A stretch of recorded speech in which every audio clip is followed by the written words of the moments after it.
Heyecanın mı? He? Onu aklıyla. Onu söyleyeli tabii söylüyorum. Gerisi tarihine çık buraya.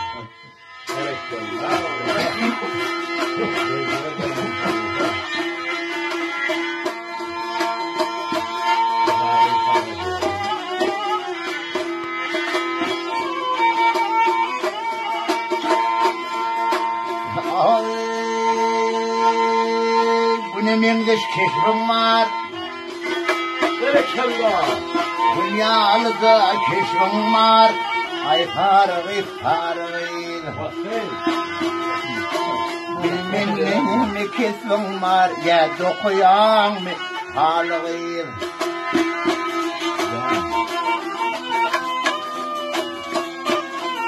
Köp geçen köçemizin sorumluluk ayıp bilin.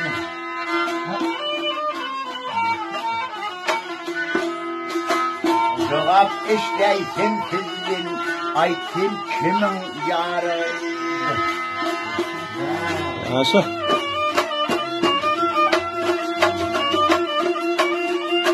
Ay, ütteşikten yürüyüşüm, beni yüktür harayışım.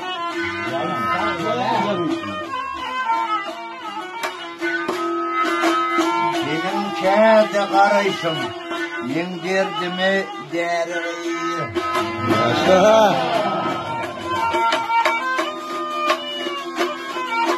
Gün oynap gül yakanda, gül kamış yar bakanda.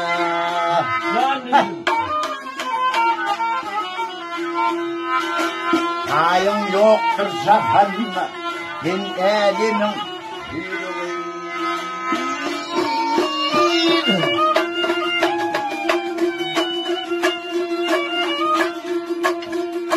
Kaçın yeter uluca, boyun vermeyi ağaca.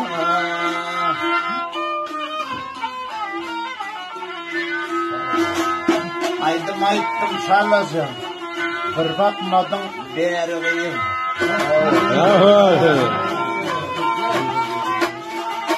Şuna aşığın men senin yetiri gülürdüm. Galip olacak men-mengin, ey tapay sana çergiyim. Aşık men olacak mengin, tapaymadan çergiyim. Tay fargı.